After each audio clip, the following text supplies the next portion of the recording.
Só vamos voltar para a nossa segunda etapa. Só, a mesma pergunta que eu fiz sobre o Schaeffer, eu vou fazer sobre o Kuyper. Quem que já tinha ouvido falar do Kuyper? Só do... Como é que fala? Do Instituto Kuyper do... Aqui com o Guilherme. Do Guilherme. Que a gente fundou, né? Pois é, gente, esse aí é a figura. Essa palestra vai dar um pouquinho do contexto, assim, dessa tradição que o curso vai seguir, de uma visão bíblica, assim, da realidade, como que o Kuyper... O que ele percebeu que realmente estava acontecendo, que a igreja perdeu muita influência na Europa. Puxa vida, a Europa sempre foi cristã, assim, como a Europa, né? Começou lá na origem do catolicismo, depois a reforma, aquela transformação toda e de repente um declínio. Isso aí, um século, né? A Europa praticamente deixou de ser cristã. Muita gente fala hoje que a Europa é pós-cristã, né? É um continente pós-cristão. Mas, enfim, tem muita discussão sobre isso, mas o Kuyper teve um insight de algo que aconteceu. Depois, no final, vão surgir algumas perguntas, né? Vou até antecipar algumas. Se o movimento do Kuyper foi tão importante, por que a Holanda é aquela loucura? Né? Muita gente fala isso. Tem respostas para isso, que são interessantes, né? Mas vamos seguindo aqui, que a gente vai entender um pouquinho dessa perspectiva cristã que influenciou muito o Schaeffer, influenciou o Labrie. Gente, e muita gente hoje, assim, fazendo muita coisa interessante em muitas áreas. A origem, assim, tem uma pontinha de kuyperianismo, assim. Pessoal na área do cinema, em Hollywood, pessoal na área da arte, pessoal na área economistas, chefes de governo. Só que na Holanda a gente descobriu uma coisa, até a organização do espaço da cidade, o pessoal usa a filosofia cristã, né, que é influenciado pelo Doiver, mas Doiver é um discípulo de Kuyper. Então, gente, onde as linhas do trem vão passar, como organizar os espaços, praça, comércio, você vê a amplitude do negócio, o que a coisa toca, né? Executivos da Philips, né, que são cristãos, lá, o pessoal usa a filosofia do Doiver e do Kuyper para gerir organizações. Ou seja, tem muita coisa acontecendo boa aí, muita gente dando muito fruto.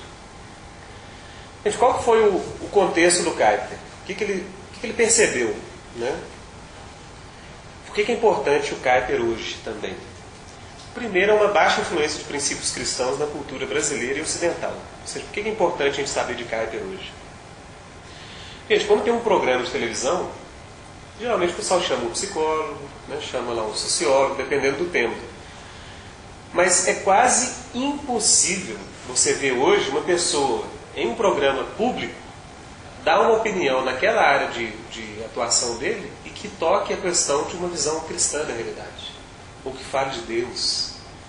Gente, é quase impossível. Não sei se alguém já viu isso. É muito difícil. É raro. O pessoal divide mesmo.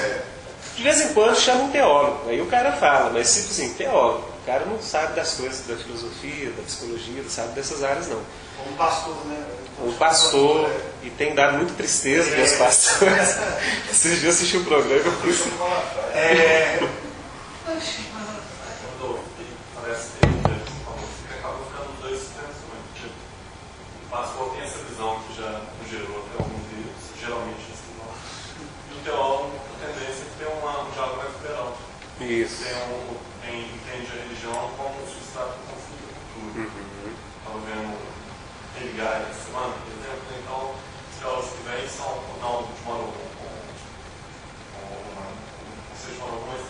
são de uma linha mais luterana, que atualmente é essas linhas teológicas, ou até anglicana, ali que tem divisões, inclusive, mas com esse diálogo que acaba que essa visão tem sempre um prejuízo. Sim. Gente, é impressionante, né? A falta de influência cristã hoje é uma coisa quase que aceita como... É isso aí mesmo. Né? Tem igreja que a vida está rolando do outro lado. E quando aparece o pessoal assim, né? Que é muito celebrado pelo não cristão, né? Esses dias eu vi o Libani, né? Na entrevista estava até o Igor, que veio muito no Madrid. Aí no final falou assim, e Jesus vai voltar? Roberta Zampetti, Brasil das Gerais. E aí, Libani, Jesus vai voltar? Pô, vai voltar, depende, você pode chamar, vai voltar ou você vai morrer. Isso é uma forma de falar que a nossa esperança está viva. Ou seja, ele não crê que Jesus vai voltar. Ele está falando que você vai morrer um dia e você está com Jesus de alguma forma. Ou seja, isso é agradável aos ouvidos, né, de um público que quer ser tolerante, que não quer ter uma visão de verdade, enfim.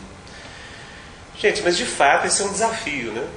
Porque a nossa fé ela foi totalmente suprimida para o que a gente chama de esfera privada da vida. O que é esfera privada? É o seu devocional, a sua leitura bíblica, no domingo com os irmãos, você usa o evangeliquez, né? Mas você vai para a segunda na faculdade, que não tem relação nenhuma.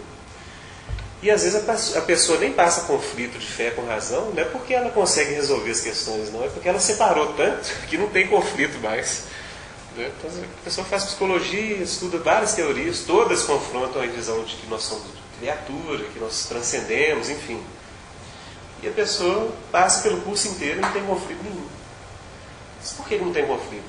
Não é porque ela tem muita fé, é porque a fé dela já não tem relação com nada. Então assim, não entra em conflito mesmo. A gente costuma falar que você viver uma fé sadia gera algum tipo de conflito e sofrimento. Né? Você fica querendo falar, puxa, o que a fé tem a ver com isso? Como que eu relaciono? O que Jesus tem a ver com essas coisas? Gente, um outro ponto importante da gente estudar Kuyper nesse contexto é isso que a gente falou, né? Que está relacionado. Que a fé cristã hoje ela está restrita à esfera privada da vida. Jesus falou para a gente orar secreto no quarto. Ele não falou que a vida cristã só tem a ver com sua fé secreta no quarto. Né? Pelo contrário. Jesus foi crucificado por uma declaração de que ele era o rei de Israel. Kuyper falava muito isso. O motivo de Jesus ter morrido foi a afirmação de que ele era, sim, o rei de Israel. Foi quando ele não negou isso, né, quando eles perguntavam, você é ou não é? Ele falou assim, tu dizes, né? Eu vim para isso. E qual que foi a condenação de Cristo na cruz? Rei dos judeus. Em latim, em grego, em hebraico, aramaico. Então Kuyper coloca essa aí, ele fala assim, o motivo da morte de Jesus é porque ele assumiu uma autoridade diante dos homens que nenhum homem queria aceitar, de que ele é o soberano, de que ele é Deus encarnado. E foi isso que levou as pessoas a terem essa atitude violenta contra ele. Ou seja, a igreja hoje tem assumido um Jesus que não é rei de nada. Então por isso as pessoas aceitam. Enquanto o cristão ficar quietinho, tudo bem. Agora, se vier essa visão de Jesus para a política, para outras áreas, o pessoal dá um grito, né? Veja se aí as últimas eleições, né, o tema de aborto, tudo isso veio à tona e o pessoal está alarmado, né? Nossa, será que a religião está voltando? Hein? Bom, gente, de fato, tem muita gente que mistura as coisas. Pastor querendo dar pitaco em projeto político, às vezes a pessoa não tem noção nenhuma do que é uma política pública, ou um cristão que não tem uma consciência do que é a ciência e mistura as coisas. Mistura por quê, gente? Vai ficar mais claro durante o curso que a ação cristã em uma área da vida, ela tem que obedecer aos princípios daquela área, que Deus estabeleceu para aquela área. Ou seja, quando a gente vai falar de fé e ciência, não é você pôr um versículo bíblico e confrontar uma teoria científica. É você apresentar uma teoria científica embasada em princípios cristãos. Eu vi, desculpa só de comentar, eu vi um debate esses dias daquele cara que escreveu, fugiu no Richard de alguma coisa, escreveu Deus no Delírio. O Dawkins, Richard Dawkins. Com o John Lennon, não sei se vocês sabem, o debate entre os dois, assim, eu pensei na internet, muito interessante. E os dois cientistas, né, e tudo. Então não era um pastor que chegou lá, não, aqui a Bíblia, não sei o que, eles citavam, obviamente, muitas coisas da Bíblia, mas o que estava sendo discutido era a ciência mesmo. Sim. E você falou que Deus colocou ali, que Deus criou tudo, tem uma... Tem princípios ali dentro que vão refletir o que Deus fala na Bíblia. Isso é óbvio. Né? O Caio chamava de soberania das esferas. E eles falam muito sem resposta também, o ateu, né? O pessoal hoje está apertado. Por quê? Por exemplo, o cristão sempre questionava a teoria da evolução. Por quê? Porque a Bíblia fala que Deus criou. Mas aí na escola o pessoal tinha a teoria da evolução, que é uma teoria científica, e do outro lado o ensino religioso com o versículo bíblico. Gente, não é a forma de confrontar as coisas. Para confrontar a teoria da evolução, você tem que ter uma teoria científica embasada em princípios cristãos. Então hoje a gente está vendo o design inteligente, o John Lennox é dessa linha, né? Que, apesar de ter algumas críticas, é uma teoria científica, o pessoal trabalha com ciência, bem feita, que confronta a teoria da evolução. Então os cientistas evolucionistas já estão alarmados, né? Falam assim, puxa, os caras estão vindo com coisa interessante aí. Né? Tanto que o Papa do ateísmo contemporâneo, que era o Anthony Flew, não sei se alguém já falar dele, gente, esse cara é simplesmente a maior liderança ateia no mundo contemporâneo. década de 60 ele escreveu um artigo sobre a verificabilidade das crenças, que é um clássico, assim, para falar que a fé realmente não tem resposta nenhuma. E o cara simplesmente reconheceu há uns 5 anos atrás que Deus existe. Então o povo está louco, né? E os ateus estão falando que ele está gagá, que ele está velhinho. Assim, não, Antônio Fleet está louco, o cara escreveu um livro de 200, o cara está louco, um livro lúcido. Mas de fato foi influência do movimento do design. Ele começou a ir por esse movimento e ver aquelas teorias e falar assim, não, o que eu falava não tem fundamento, eu realmente... Eu nego tudo aquilo que eu falei. Ele ainda não se converteu, não falou que ele é cristão, mas tem um tanto de cristão chegando perto. Gente boa, né? Então ele fez, por exemplo, o prefácio do livro do N.T. Wright, Simplesmente Cristão. O Anthony Flick escreve o prefácio, o ex-ateísta. Fala assim, esse livro é muito importante e tal. Enfim. Bom, gente, mas o Carter percebeu isso, né? Que a razão e a ciência hoje são tidas como fatos com autoridade na esfera pública. Então você quer falar de coisas do dia a dia, você não vai usar visão cristã, você não vai usar a sua fé. Você usa o que a razão e a ciência falam. Mas a razão e a ciência sem nenhuma influência cristã. Gente, e nas igrejas cristãs a gente tem um pessimismo, uma retração cultural. Gente, alguns pontos eu vou passar bem breve, nem vai dar tempo para eu... Essa palestra aqui talvez duraria aí mais tempo. Mas o que muitas igrejas têm feito hoje, e fizeram no século XX, é o seguinte. Puxa vida, a cultura secular trouxe tanto desafio à nossa fé, que é melhor mesmo a gente separar essas coisas. Gente, nos Estados Unidos isso aí foi chamado a grande reversão. Então um exemplo bem básico, gente, que aconteceu, essa história. O pessoal hoje está falando, olha, foi ali, o ponto foi ali. As grandes universidades americanas no início do século XX eram protestantes. Exemplo, Harvard, Princeton, né, as maiores e muito fortes. Né? O que aconteceu no início do século? Várias teorias, principalmente vindas da Europa, começaram a invadir essas faculdades. Duas delas, as mais importantes. A Alta Crítica Bíblica, que foi fundada na Alemanha. Ou seja, o pessoal começou a usar a crítica literária de ponta para criticar textos bíblicos e falar, olha, a Bíblia é uma coxa de retalhos, tem várias inconsistências, e a nossa teoria provou isso. Invadiu, com isso veio a teologia liberal, que foi uma resposta a isso. E a teoria da evolução também muito forte na área da biologia. Veja, essas duas teorias foram assim, um soco na cara de todo o pensamento cristão da época, que era de ponta. Né? Você vê, por exemplo, Jonathan Edwards, vários presidentes americanos eram cristãos, por quê? As melhores centros de formação eram cristãos. Só que quando essas teorias vieram da Europa, com uma crítica muito racionalista e moderna, a comunidade cristã não teve como dar uma resposta à altura, na época. Gente, início do século XX surge o quê? O fundamentalismo evangélico, que foi, gente, isso é uma coisa interessante a gente pensar, foi o pai do movimento missionário latino-americano. Qual que foi a reação disso? Gente, isso que eu estou falando aqui tem referências. Tá? O George Marsden, um dos historiadores cristãos mais respeitados hoje, defende essa tese. O Nicholas Wolterstorff, um pensador cristão muito respeitado, defende essa tese também. O que a igreja pensou? Gente, está virando tudo secular, a gente está perdendo a influência, então vamos evangelizar porque o fim está próximo. Vamos parar de tentar mexer com coisas do dia a dia e só pregar o Evangelho. E um movimento forte de missões do século XX veio com essa ênfase. Converte, Jesus é o Salvador, Jesus está voltando. Essa ênfase na volta de Jesus muito forte. Tá, mas eu converti, e aí? Evangeliza outros.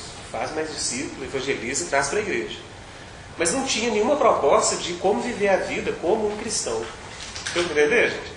O pessoal já não tinha como ensinar assim, como você criar uma família de uma forma cristã, qual é o nosso envolvimento na política, a sua profissão, vocação, que relação que isso tem com sua fé, esperança, o que você espera do futuro. O discipulado cristão se tornou um discipulado para fazer mais cristãos, mas ninguém mais sabia ensinar como cristão viver e fazer uma diferença na criação.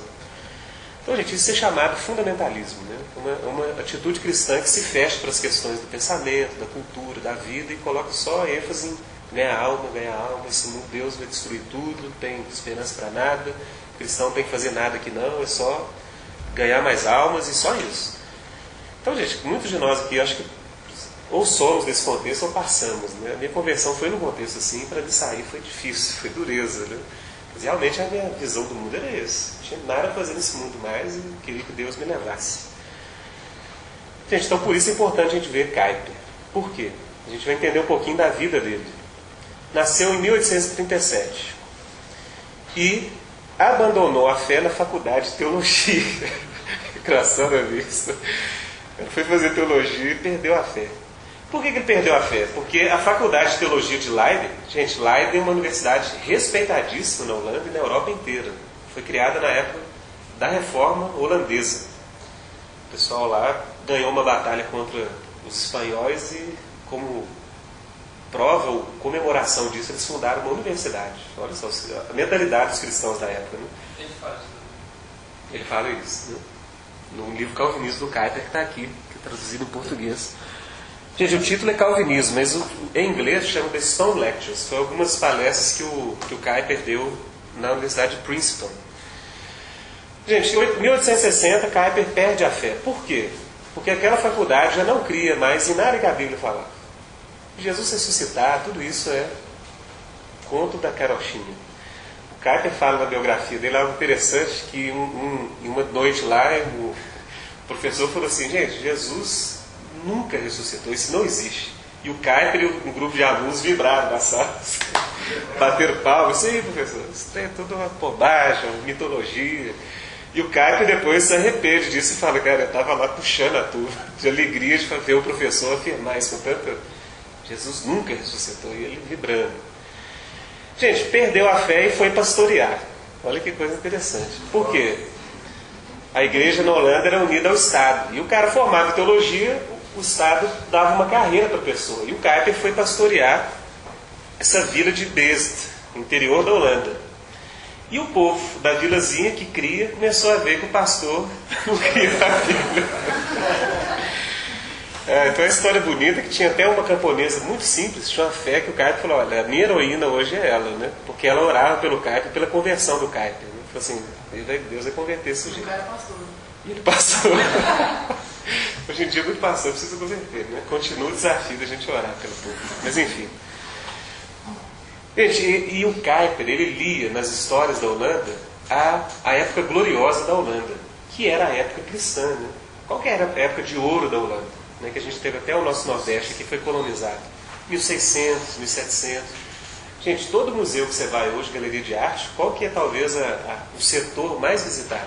A arte holandesa, flamenca, do século 17 e 18, 16 e 17. Você tem ali Rembrandt, Frans Hals, Vermeer, você tem Rusael, você tem os maiores pintores. Até a arte que retrata o Brasil nessa época foram os holandeses que pintaram lá em Recife. Quando Nassau veio, ele era desse contexto. Ele trouxe pintores, cientistas.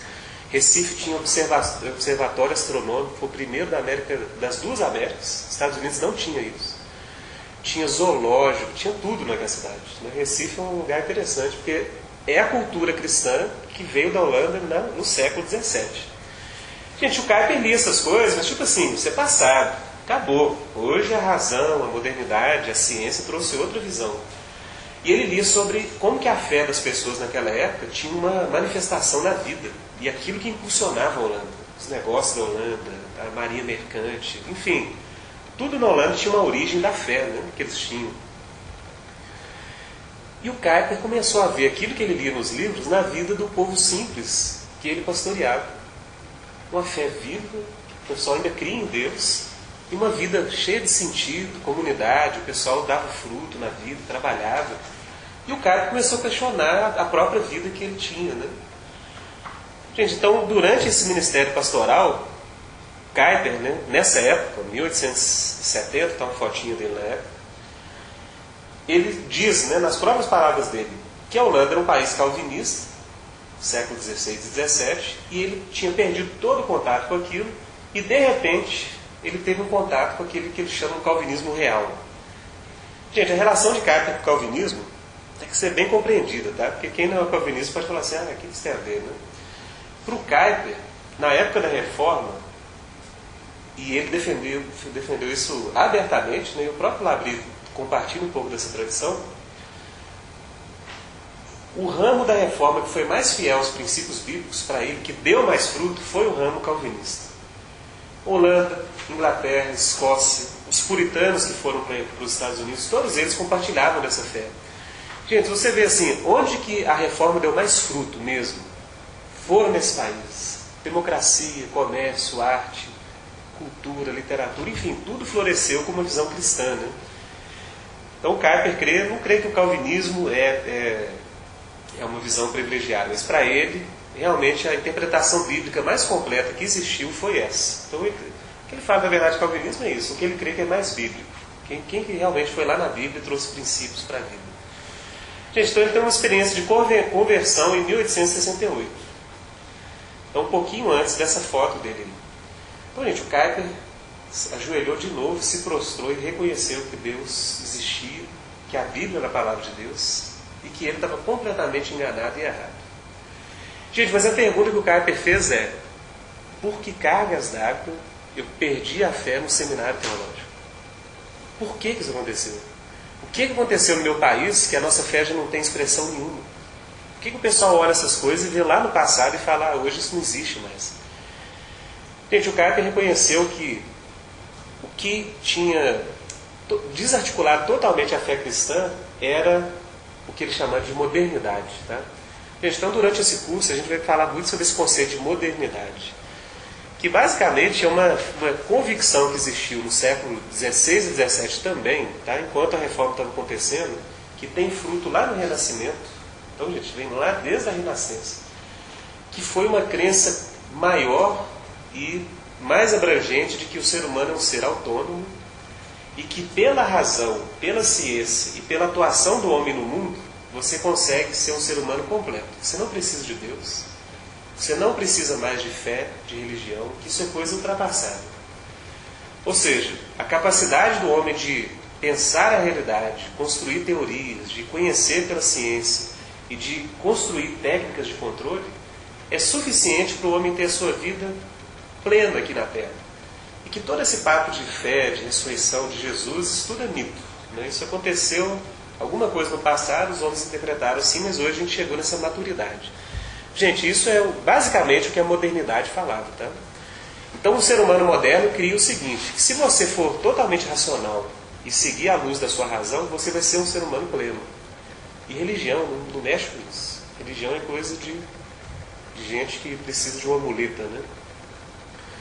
Então, gente, Kant é um grande filósofo moderno, né? Você tem Hobbes, Locke, apesar de ser cristão, o princípio da filosofia dele é bem moderno, a questão da luz da razão.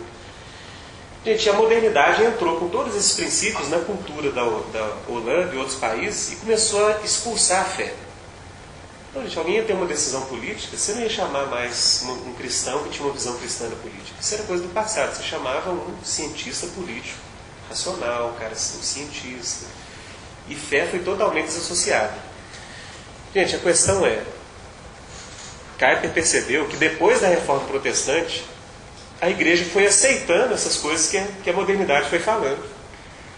E a igreja foi colocando realmente que a nossa missão é só a fé, não tem nada a ver com a vida, né? Que a missão cristã no mundo é só de salvar pessoas, de consolar para a morte, mas que não tinha relação com a vida do dia a dia.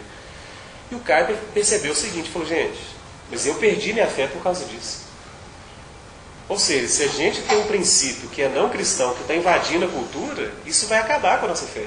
Nossa fé não vai ter mais função nenhuma, e nem vida nenhuma. Gente, nesse período, o Kuyper colocou como uma lição da vida dele que ele iria combater todos os efeitos que tinham acabado com a presença cristã na Holanda. Então ele se sentiu assim, chamado por Deus. Falou assim, olha, aquilo que derrubou minha fé é o que eu vou tentar destruir na minha vida. E que do aspecto positivo eu vou lutar para de novo a fé cristã ser algo que realmente direcione a vida das pessoas. Não tem só a ver com algo que é totalmente desassociado em relação com a cultura. Ficou claro isso, gente? E à medida que a gente caminhar, a gente vai perceber isso. Gente, veja bem, em 68 Kuyper teve a conversão, o sujeito era bem dinâmico. Em 71 ele já lançou um jornal, e ele era editor. 2 jornais, The Herald, que é o Arauto, e o Standard, The Standard. Gente, simplesmente esses 2 jornais se tornaram, na vida de Kuyper, depois da sua conversão, os 2 jornais mais influentes na Holanda. Um era direcionado para o povo, com linguagem simples, então falava sobre o dia a dia, notícias do país, tudo com uma perspectiva cristã, e o outro lidava com um público bem específico, mais intelectuais, políticos. Gente, o Kuyper editou esses jornais até quase o fim da vida dele, né? Então ele começou a atuar nessa área. Em 1879 ele criou o primeiro partido moderno da Holanda. Moderno em que sentido? Sede própria, associados, uma política interna, um estatuto, uma direção política clara, totalmente cristão. É impressionante. Assim, o fundamento do partido antirrevolucionário na Holanda é um exemplo de uma atuação cristã integral. Gente, isso foi em 79.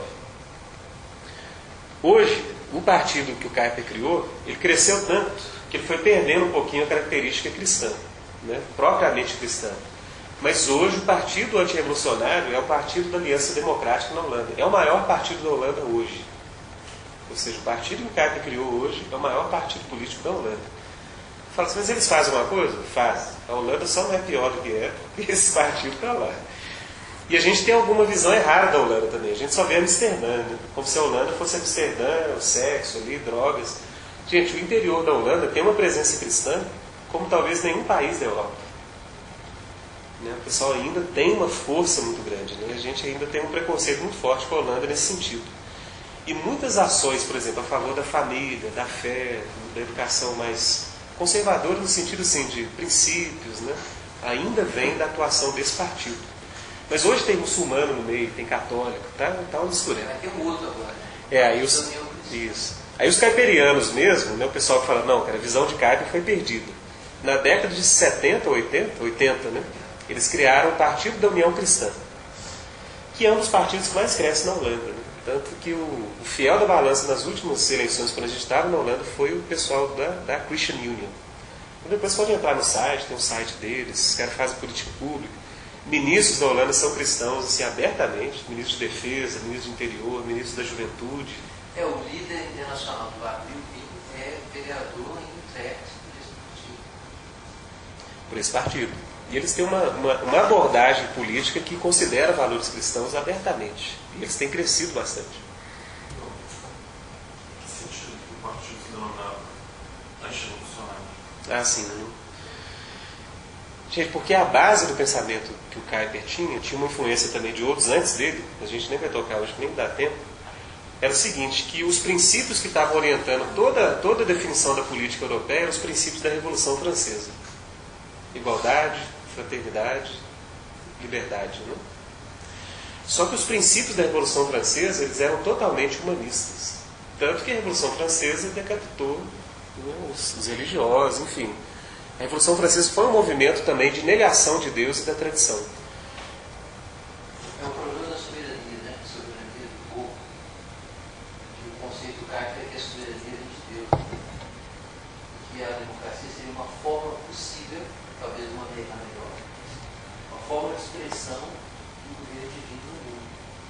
Mas não que a soberania vem do povo. E esse era um princípio de Rousseau, né? Que entra essencial na visão francesa de democracia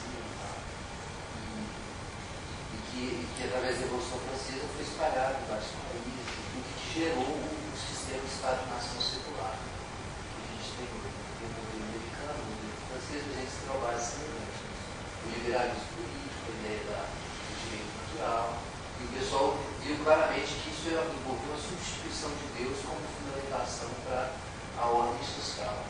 Então, daí é que todo esse negócio do Kuyper de esfera, de soberania, Jesus ser soberano e tal, não é só uma afirmação sobre a vida dele, é uma afirmação sobre toda a ordem humana, que a soberania é de Deus. Ela pode se expressar numa democracia, numa monarquia, numa prática. Então, por isso era contra a ideia de revolução, quer dizer, você nivelar a sociedade e reconstruir tudo na base do contrato social, baseado na vontade humana. Que o princípio que a Revolução Francesa tinha era de que tudo aquilo que era tradicional, ligado à religião, por exemplo, tinha que ser demolido para ser construído algo novo a partir da luz da razão, da autonomia humana. Então, antirrevolucionário tem a ver também que o Van Prinsterer, que era um amigo de Kuyper, e mais antigo que ele, nessa atuação, falava o seguinte, que a Revolução Francesa é fruto da incredulidade. quando você passa a não crer mais que Deus existe, que as estruturas humanas são ordenadas por Deus, como família, né, algumas, né, as coisas que ordenam a vida, você tem a necessidade dessa revolução, de quebrar tudo. Então o que o Kuyper queria era que impedisse os princípios franceses de invadir a Holanda, que já estavam invadindo, né, mas que tomasse todo o espírito da Holanda. Gente, de fato, hoje a França é o país mais incrédulo, talvez, da Europa. Né? É impressionante. A França é um negócio assim, tem pouquíssimo católico verdadeiro lá.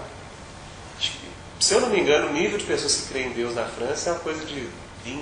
Assim, e tem muita origem nesse espírito da revolução, né, ainda. Bom, gente, dentre as coisas que Kuyper fez, vocês estão vendo que Kuyper começou a atuar em várias áreas?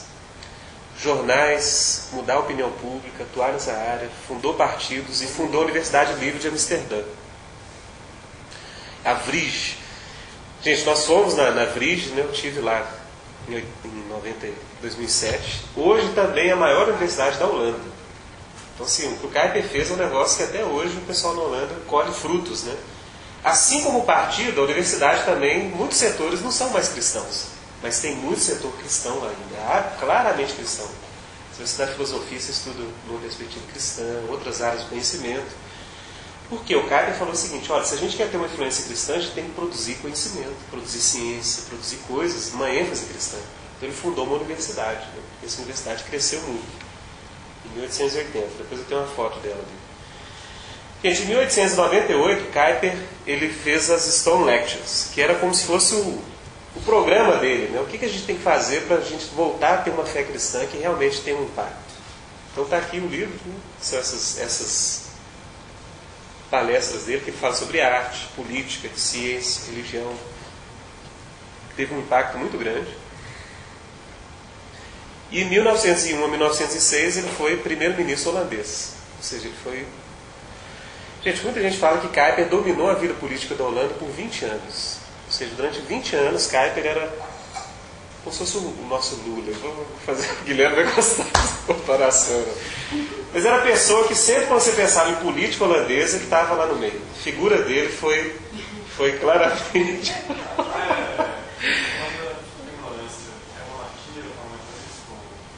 É monarquia parlamentarista. Oi? Ele era o cara. A monarquia na Holanda é igual na Inglaterra, gente. É um símbolo. Tipo assim, de vez em quando o rei, né, a rainha vem aqui e tudo, mas é só para fazer sala, né? Mas quem define as coisas é o primeiro-ministro. Então Kuyper foi primeiro-ministro. Gente, dentre as coisas que ele conseguiu, por exemplo, olha que até hoje na Holanda, o Estado é obrigado a subsidiar escolas cristãs. Ou seja, você vai colocar o seu filho numa escola pública, ele não tem que aprender teoria que vai contra aquilo que você crê. Então o Kuyper falou: olha, a educação do filho é responsabilidade da família. O Estado não pode dizer para o meu filho o que ele vai aprender. Então o Kuyper colocou uma lei lá, um projeto, né, de política pública, em que o Estado é obrigado a subsidiar escolas cristãs. Então, por isso que a escola é laica. Na verdade, ele vai subsidiar escolas de acordo com o que os pais creem. Então, por exemplo, se tem um grupo grande de pais numa região que quer uma escola construtivista, o Estado vai financiar a escola. E se o pessoal quer escola cristã e tem gente suficiente, é subsidiar a escola cristã. Então é um sistema em que não existe uma ideologia estatal controlando também as pessoas. Ainda que seja um sistema que viabiliza a educação para a vida. O sistema brasileiro é o francês. Quer dizer, o Estado ele não somente torna a educação acessível para todo mundo. Ele é a República Platônica, ele quer controlar a cabeça do brasileiro. É um problema francês. Aí vocês estão buscando. Supostamente seria neutro, mas para Kuyper, né, para toda essa tradição, nada é neutro nessa vida. Né? Tudo obedece a alguns princípios. E para o Kuyper, esse papo de neutralidade é uma grande coisa que a gente tem que confrontar. Né?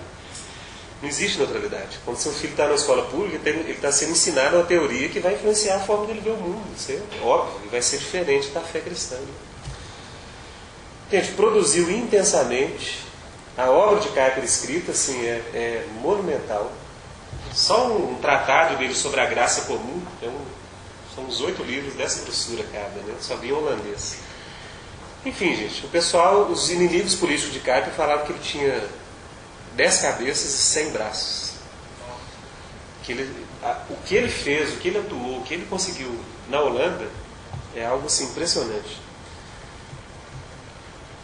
Então, gente, qual que é o fruto disso? Né? Teve frutos, essas ações dele? Pô, gente, teve uma profunda influência cultural por meio desses 2 periódicos por cerca de 40 anos.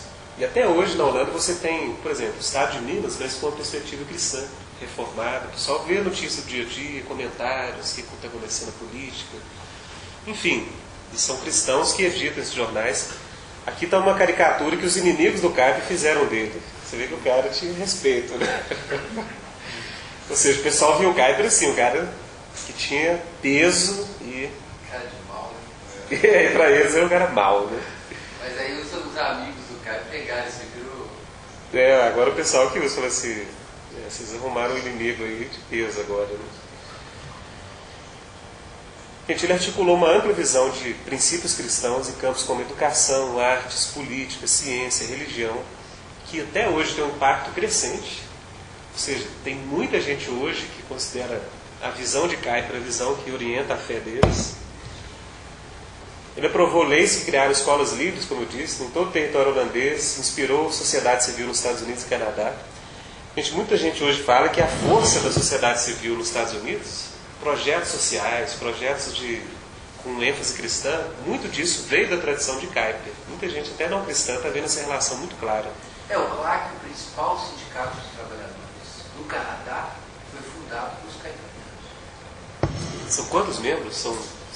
Acho que são 60 mil membros. Né? O maior do Canadá. O maior do Canadá. Então imagina... Oi?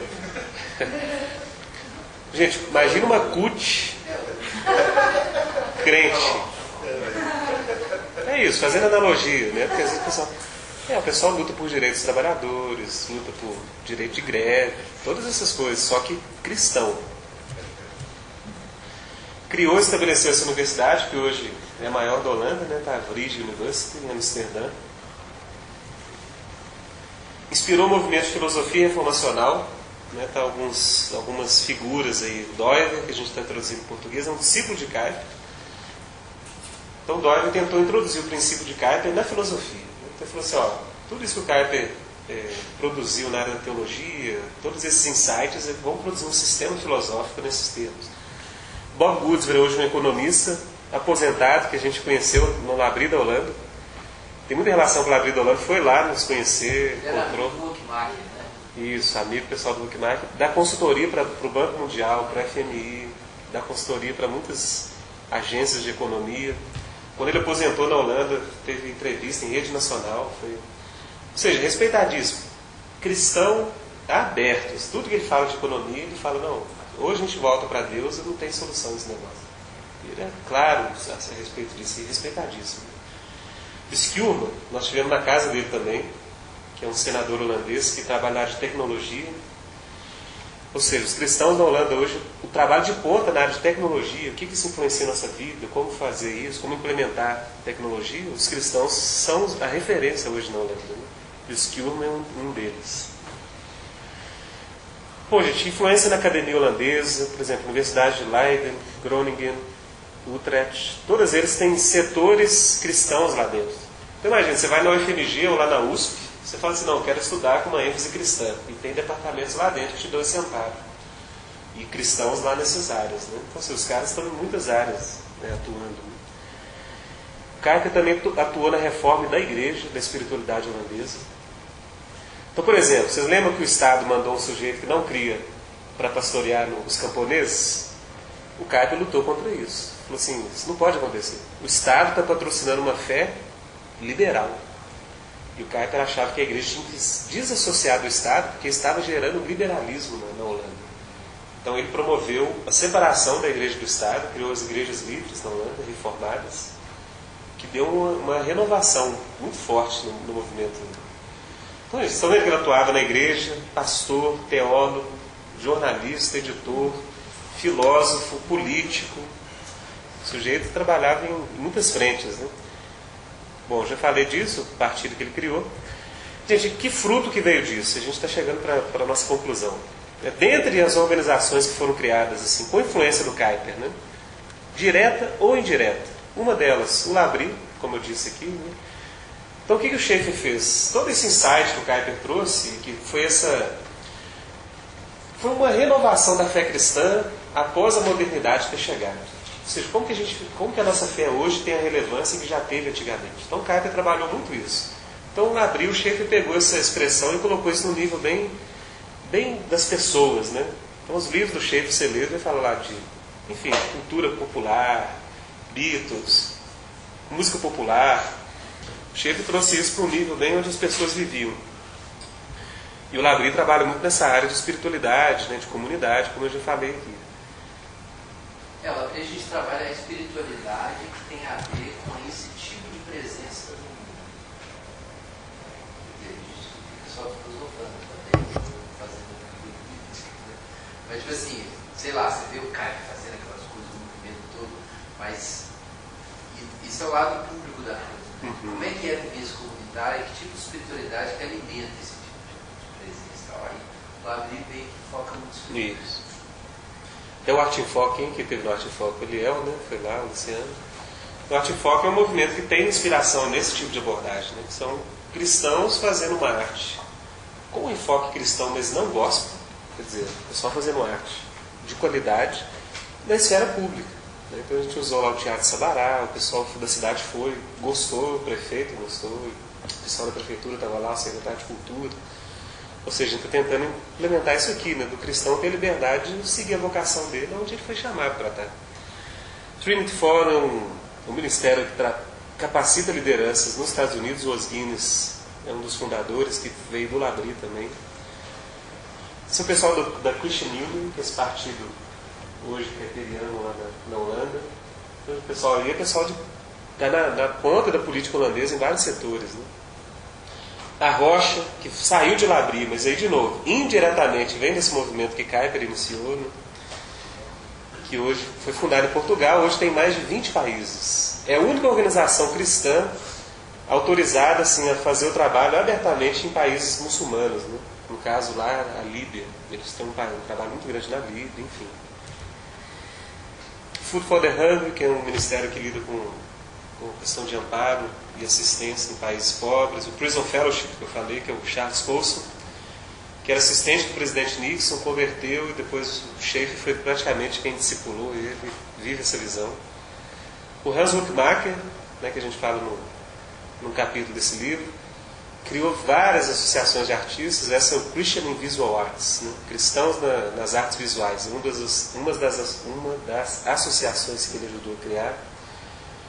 Essa é a entidade de trabalho que o Guilherme falou, que é a Christian Labour Association of Canada, a Associação Cristã de Trabalhadores do Canadá. O Gideon Strauss era o último presidente, agora ele está em Washington.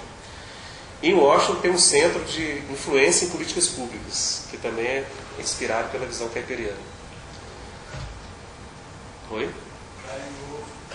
Sim, o cara é novinho. Ele está no nosso Facebook, né? Volta e meia a gente dá uma... Bom, gente, eu só vou ler aqui duas frases que o Kuyper falou, não vou passar os pontos não, porque não vai dar tempo. Mas, por exemplo, uma frase que o Kuyper falou: qual que é o grande desafio para o cristão? Para ele é essa modernidade, esse tipo de vida que o mundo tem, que é totalmente independente de Deus. A pessoa vive o dia a dia como se Deus não existisse, e acha que isso é suficiente. Então, uma frase que o Kuyper falou, né?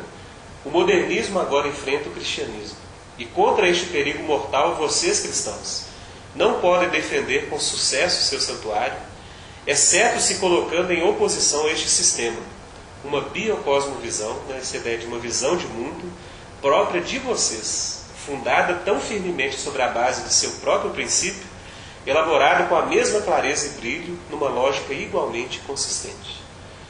Então, gente, para o Kuyper, para o cristão, de novo, influenciar a vida das pessoas e a sociedade e a vida como um todo, primeiro a sua também, começando com a sua, você não pode ficar defendendo só a sua fé. Você tem que pegar a sua fé e os princípios que Deus revelou e construir, a partir deles, propostas para todas as áreas da vida. Por quê? O pessoal que não é cristão faz isso. E o Kuyper viu e falou assim, olha gente, se a gente ficar só criticando os outros sem fazer nada, a gente vai perder toda a credibilidade. Porque não adianta a gente ficar amaldiçoando o mundo que deixou Deus. Qual que é a opção cristã que a gente tem? A gente critica os filmes de Hollywood? Tem alguma coisa sendo produzida com uma ênfase cristã, de tamanha qualidade, de tamanho impacto? Então o Kuyper ele falava assim, olha, a gente tem que parar de reclamar do mundo e ser só crítico e criar. A gente tem que ser positivo, a gente tem que fazer o que o não cristão está fazendo, mas a partir dos nossos princípios. Enquanto a gente não fizer isso, cara, realmente a fé cristã vai ser algo totalmente descartável, né? Irrelevante, assim, sem impacto nenhum. Mas de fato o Kuyper colocou esse desafio, né? Uma outra frase que o Kuyper colocou que é bem conhecida, né? Nem um único espaço de nosso mundo mental pode ser hermeticamente selado em relação ao restante. E não há um só centímetro em todos os domínios da nossa vida humana sobre o qual Cristo, Senhor de tudo, não clame, é meu. Gente, essa afirmação de Kuyper é o quê? Se tudo foi criado por Ele, para Ele, todas as coisas têm que, de novo, ser relacionadas com Cristo. Cristo é o soberano. Paulo fala isso, né? Todo joelho vai se dobrar e vai reconhecer que Ele é o Senhor. Ele é o Senhor. Tudo que você faz na sua vida, tudo o fôlego que você respira, o seu corpo, o fato de você estar vivo, só existe por causa dele. E Kuyper levou isso às últimas consequências, né? O cristão tem que ser uma pessoa que vive a sua vida totalmente para Ele, para a glória dele. E tudo isso manifestar Cristo, né?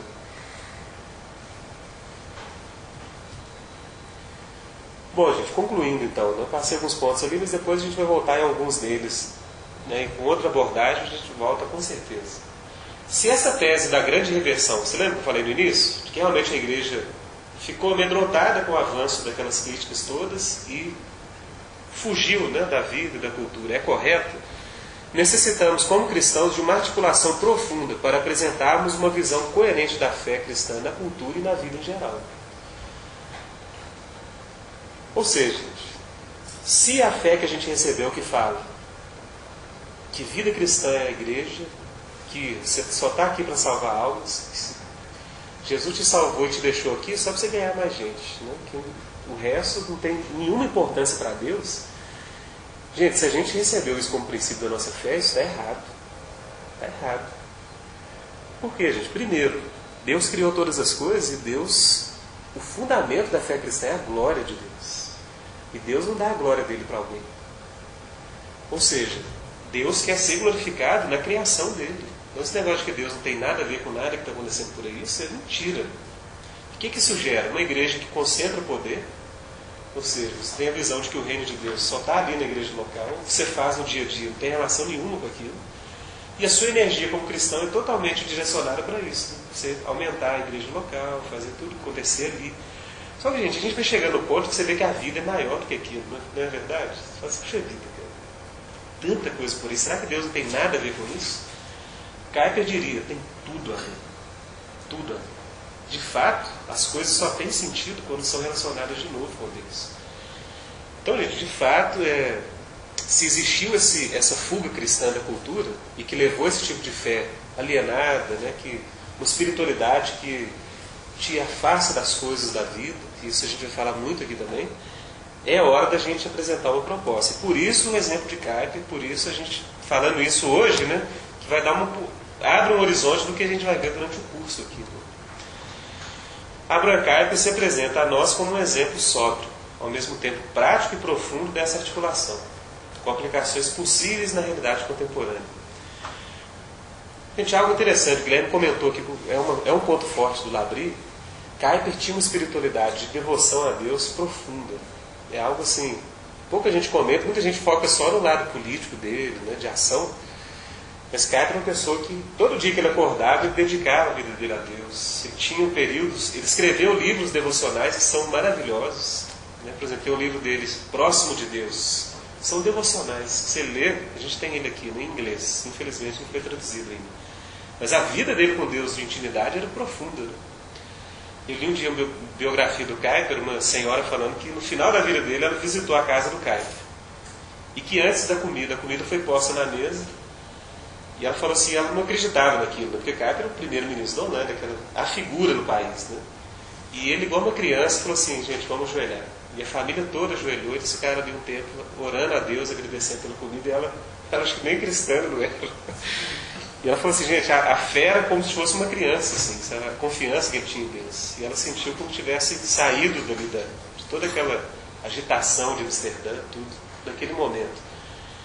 Ou seja, ele era uma pessoa que tinha uma vida de comunhão com Deus intensa e que tinha uma vida prática, pública, intensa também. Isso é algo que é difícil a gente ver isso hoje, né? Parece que uma coisa exclui a outra. Né?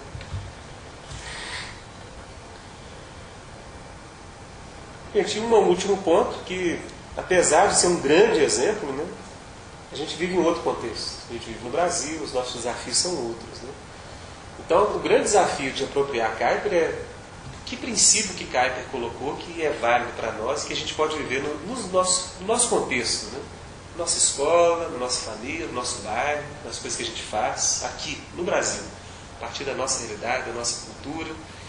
Então a questão não é exportar o modelo kuiperiano, né, da Holanda para cá. A questão é que princípio que o Kuyper viveu que é importante que a gente pode viver hoje e dar fruto. Bom, gente, então é isso. Perguntas? Sobre o que a gente viu, comentários. Eu queria citar um versículo. Desculpa, eu falo demais, né? Acho que só eu falo. Não, que isso. Não, porque eu acho muito legal esse versículo. É 1 Pedro 3,15. Aqui, ó. Estejam sempre preparados para responder a qualquer pessoa que lhes pedir a razão da esperança que é em vocês. Ou seja, a fé tem uma expressão que a gente tem que estar preparado para dar. Existe uma razão, existe um fundamento. É isso que você queria enfatizar, né? Interessante que a gente tem no Brasil, no Brasil, como é que algumas coisas parecem tão distantes da gente. E, na realidade, é distante. Então, mais uma vez, assim, a gente vive o cristianismo completamente fora da realidade social do Brasil. Não tem nada a ver. Não estamos influenciando em nada. Assim, né, o governo geral, não sei se o número é certo, se o censo está certo, mas 30% da população nacional brasileira é evangélica, cristã, não é evangélica. Sim, evangélica. E como que isso não tem gerado transformações efetivas na sociedade? A gente não tem influência hoje na questão política, a gente está falando que houve uma situação polêmica no final de uma questão de eleição, mas uma questão que não foi aprofundada, né? Foi uma coisa muito dentro do fundamentalismo, né? Então situações que são dia a dia colocadas aí que parece que só um partido ou uma posição do governo que é certa. Então todo mundo está caminhando para isso e ninguém tem, eu não vejo nenhuma nós temos estamos dizendo politicamente porque influencia a gente extremamente, que é influência política e econômica também. A gente vê isso hoje, né? Que eu não sei para onde a gente está indo e como ele vai ficar. Né? Muito confuso. Então a gente vai ver que também tem um cristianismo saudável para poder falar, isso aqui é uma direção interessante, nós vamos tomar posições dessa forma. Então, como que uma realidade também do país, né? Que para a gente a Holanda é pouco citada, a gente vê realmente o Amsterdã, que é aquela questão todo mundo quer conhecer porque é uma cidade metrópole, mas com coisas características bem pequenas, né? Uma cidade que você de bicicleta faz, eu sei de algumas coisas de transporte, por exemplo. Então, como é que isso está? Ele vai colocando isso aí para o mundo, como é que é a capacidade? Nós temos vários intelectuais, pessoas dinâmicas no país que nos levam a lugar algum. É impressionante. A distância que a gente está disso muito abissal. E a gente está caminhando na questão econômica, a gente está caminhando para o retrocesso. Hoje, o cara chama Keynes e falava do domínio do Estado na economia, né? E hoje, devido a essa quebra das empresas, essas coisas todas que aconteceram aí, na Bolsa e tudo mais, nos Estados Unidos, essa crise, né, de para cá, cada vez mais está se acreditando que é importante o Estado dominar a economia mesmo. Aí você vê os Estados Unidos comprando empresa, né? Aqui no Brasil, esse grupo de ProR, né? Projeto, ProR, os bancos aconteceu com o Banco Santos, né? Para salvar os bancos, sempre assim. Então, o sábado sempre influenciando a economia. Então, a gente, além de estar no retrocesso, a gente está muito no retrocesso. Né? E não é só a questão intelectual cristã, a Mackenzie, por exemplo. Né? Ela tem uma certa influência, mas né, ela como uma escola, né, uma universidade trazem, tem sua direção e tal, alguns intelectuais cristãos assim, fortes, né? Mas mesmo assim ela também hoje foi muito criticada nessas chegando para hoje, os caras estão. Mas enfim, a gente não tem nenhuma. Eu lembro alguma coisa assim do amigos calvinistas e tal, algumas posições contra. Você não tem ninguém no governo, ninguém, por exemplo, os cristãos evangélicos dentro da arena política é muito fácil. Não, eu acho que nós estamos numa situação que o cristianismo está aumentando e passar por uma crise violenta. O pessoal está começando a acordar que algo tinha que ser feito, né? Tem um velho, né? Que aí parece comunista e tal. Então, assim, a gente também fala com o pessoal, com muita esperança, a gente vai trabalhar para ter um resultado daqui de 2, 3 anos. Nós estamos trabalhando com isso. Trabalhando para, sei lá, sabe o Moisés que viu e não entrou? Não sei se a gente vai implementar, mas a gente não pode começar a trabalhar amanhã não, a gente tem que trabalhar ontem, porque a gente não pode ficar sem esperança, e o pessoal fica cínico, né? A igreja evangélica acabou tudo, vou fazer outra coisa. Não, não é isso, a gente tem que ter esperança, mas a gente tem que ser realista, né? Esperança não é viajar na maionese. Então, a realidade é que ele está feio mesmo. Então, o que a gente vai fazer? A gente vai ir com nossos 5 pães e 2 peixes. Entendeu? Deixa Jesus fazer tudo mais. Mas a gente tem que vir com o nosso. Vocês entendem? Não pode desesperar. Não pode desesperar. Muita calma, mas amor. Não sei, eu estou dizendo que existe, eu estou dizendo que isso tudo, existem as coisas todas, mesmo hoje na propriamente Europa, na Europa também as coisas não acontecem também, né? O mundo está de cabeça para baixo. Mas o Chico tem uma expressão interessante, ele fala assim que o importante não é o cristianismo apresentar a realidade de tudo, a gente não tem que ser perfeito, a gente tem que apresentar pelo menos um pouquinho de realidade. Se a gente der o testemunho de uma coisa real, o que significa, quem Deus é e o que o ser humano deve ser, isso é suficiente. É um negócio a gente sair dessa viagem na maionese e apresentar uma coisa real. Tá bom, isso aí a gente não tem que salvar o Brasil. Isso aqui, o Salvador é a reina Salvador. A gente anuncia o Salvador na frente. A gente trabalha para isso. Tem que salvar o mundo. Assim, a gente não tem que dar a solução para o Brasil. A gente não pode ficar abaixo. A gente tem que dar, sinalizar o rei. Né? Nós temos que fazer coisas que a gente, através do que a gente faz, as pessoas olham e falam, olha, tem algo. Deus está se manifestando. Gente, pois por que falamos sobre isso hoje, fechando, né? Porque muito do curso vai trabalhar assim, de uma forma mais simples a espiritualidade que inspira ações como essa. Né? A gente está aqui, vai ficar olhando o exemplo de Caio, mas qual a visão cristã da Bíblia, de tudo, que inspirou um tipo de ação que deu esse fruto. Né? Então é importante, por isso, ver algo prático assim, que já aconteceu, para não ficar só no campo da teoria. Gente, Deus abençoe. Tem que se ver. A Vanessa tem algumas orientações. Rodolfo, você pode só. A primeira frase lá assim que você tinha colocado aqui fora, que eu fui anotar aí. Sim. Sobre isso que eu ia falar também, porque a gente tem lá no nosso site, no site que nós criamos, o abribrasil.org, tem uma área restrita só para os alunos. Vocês vão criar um login, uma senha e só os alunos do curso vão ter acesso. Nessa área a gente vai disponibilizar todos os PowerPoints, né, com todas as frases, textos adicionais, algumas palestras em MP3 que nós temos sobre os assuntos.